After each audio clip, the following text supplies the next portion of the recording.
Canis lupus familiaris, also known as the dog, is man's official best friend, one of the first domesticated animals, and officially bro as fuck. Chances are you are probably familiar with dogs. See what I did there? There's pretty good odds, in fact, that you currently own one or have owned one in the past. With around an estimated 400 million dogs worldwide in 2001, there are less than 18 humans per every dog. That's pretty high dog density. Given the size of our own family groups, chances are you've probably had some pretty deep dog contact. I've owned 4 dogs myself throughout my lifetime. Quite enjoyed it. But despite how common dogs are, there are actually a lot of very interesting and unusual things about dogs. The dog is, of course, the domesticated subspecies of Canis lupus, the gray wolf, which itself has a very wide global distribution. The earliest known domesticated canines that we are aware of are dated to have lived around 30,000 BC in Asia, though it's quite possible that domesticated dogs existed even earlier. It is thought to have been a gradual process. As humans became more developed and widespread, wolves began to scavenge at the edge of our camps. Over generations, those that were less prone towards fear and aggression with humans were better capable at scavenging from us, which in turn led towards our breeding and caretaking of wolves for ourselves. Domestication is simultaneously a very complex process and a very simple one. It's quite straightforward, really, when you break it down to its core elements. In fact, with canids, such as the dog, Soviet scientists were able to recreate canid domestication using Siberian gray foxes over several decades, until ultimately they had created foxes that were functionally indistinguishable from dogs in both temperament and propensity towards companion behavior. There are a few functional characteristics and processes that are important to domestication. An important one going in is the capacity towards rapid reproduction. If you are to domesticate an animal and intend to actively breed traits into them, reproductive times and maturity times should ideally be much less than our own. With canids, subsequent generations are very close. It only takes a few months before a dog is ready to get going. This rapid turnaround allows traits to be more closely observed than repeated. Additionally, the fact that dogs produce large litters mean that certain traits can be selected even fractionally in litters to use going forward. You can use a very small starting population and pick certain traits in that starting population over time through different litters until ultimately you can emphasize that very fractionally small trait more and more as time goes on. Probably the most important behavioral trait in domestication is the behavioral characteristic known as flight distance. The flight distance of an animal is how close an animal will allow humans, or anything else it perceives as dangerous, to approach before it runs away. With the domestication of wolves, the wolves most likely to stick around and getting close to humans were the wolves most likely to take advantage of us for our scraps and pass those traits down to subsequent generations. With the controlled domestication of foxes in Russia, scientists observed in adults which individuals possessed smaller flight distances, then bred them over the generations to biologically emphasize such behavior. This reduced flight distance had a very strong correlation with reduced aggression. Of course, this is not the exact same thing as total removal of aggression in canids.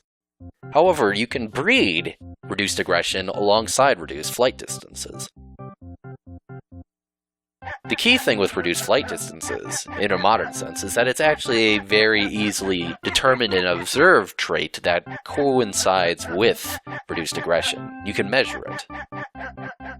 Plus, wolves that were less aggressive towards humans than wild were able to, yet again, get more from us, improving their own survival. And of course, as these proto-dogs became less aggressive towards humans, we were able to start breeding them on our own and start adopting them into human groups.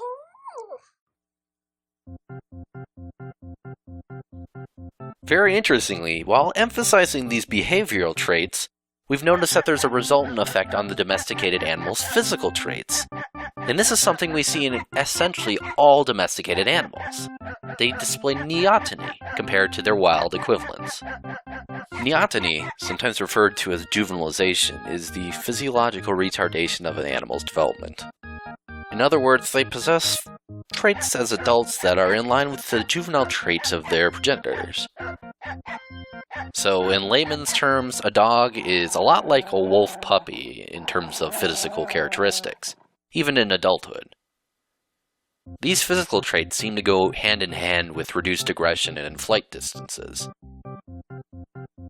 Both dogs and domesticated foxes have things such as shorter and broader muzzles, floppy ears, curly tails, piebald colorations, so on, which are all characteristics of juvenile wolves and juvenile wild foxes.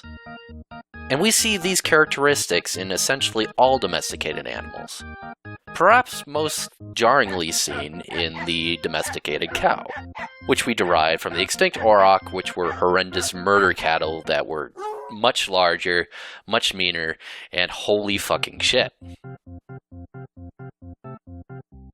Of all of our domesticated animals, however, the dog is unique in the sheer range of genetic variation that we see in the different breeds, produced largely over the last few centuries.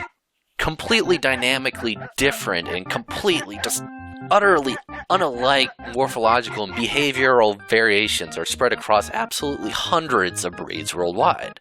On one hand, you can have a massive Great Dane, ideally not on your hand actually, since your arm would probably fall asleep. And on the other one, you can have a tiny, whiny little Chihuahua. They're completely different.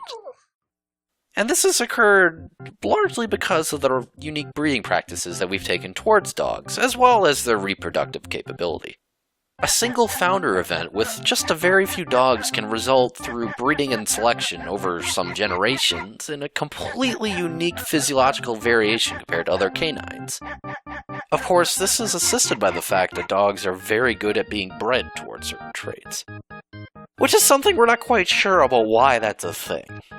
See, breeding is very straightforward from an overlying sense. However, the genetic factors involved don't necessarily always make sense. Sure, we understand our genetic breeding. We understand roughly dominant and recessive traits.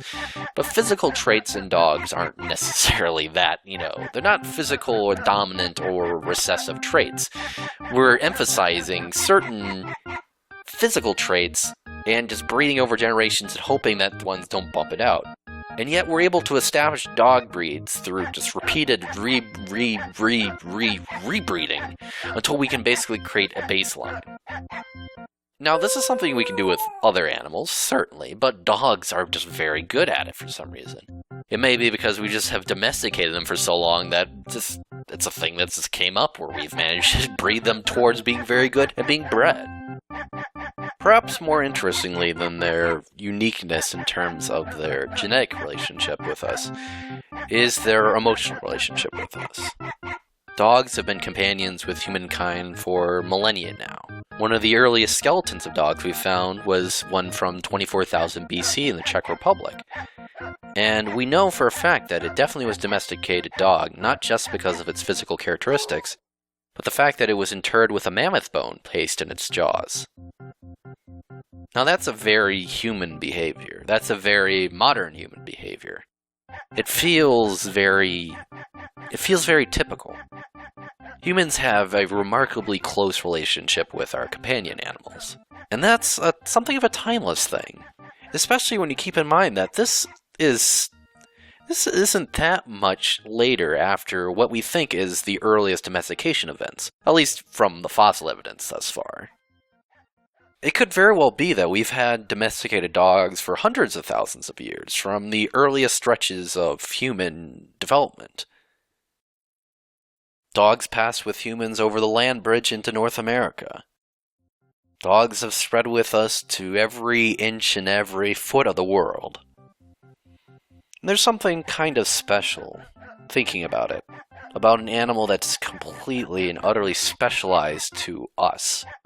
They're the human dog. They're almost inseparable from us as a species. We have a symbiotic relationship.